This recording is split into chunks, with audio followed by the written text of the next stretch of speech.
Hindi natin alam kung kailan darating ang sakuna. Kaya mahalaga na dapat tayo ay laging handa.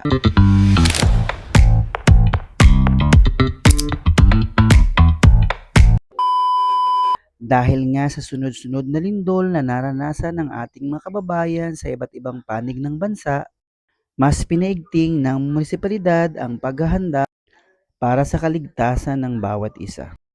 Dahil ang aming lugar nga, partikular ang Barangay Hondagwa, ay malapit sa mga fault line, binisita ang aming paaralan ng MDRRMO upang magbahagi ng tamang kaalaman at mga dapat gawin sa oras ng lindol.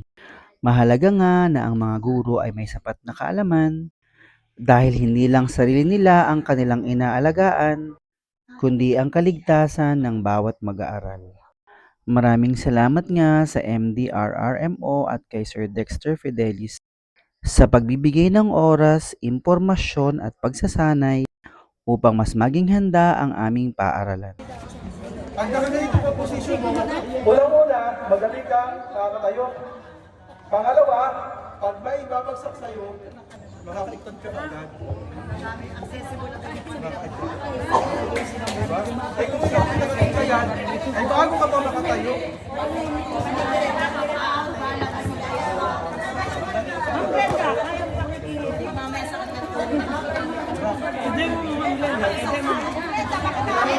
Cover. Pag sinabing cover, hindi po sinabing kuberan ang mata.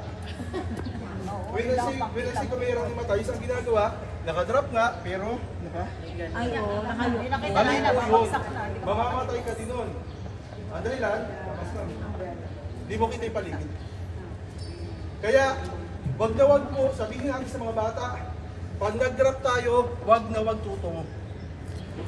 Ang unang dahilan, para makita mo yung paligid. Pangalawa, kadalasan pag nakatungo ka at lumindol, pag tumingala ka, gets? Okay po, salamat po.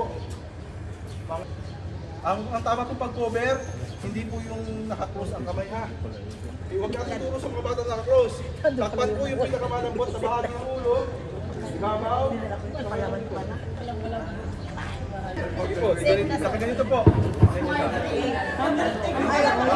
Ito yung ano kasi.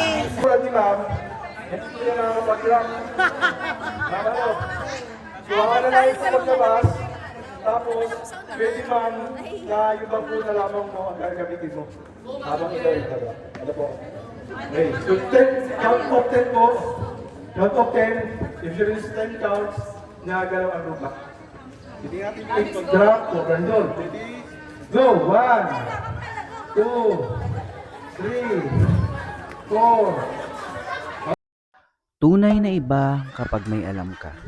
At isang paalaala na rin para sa lahat.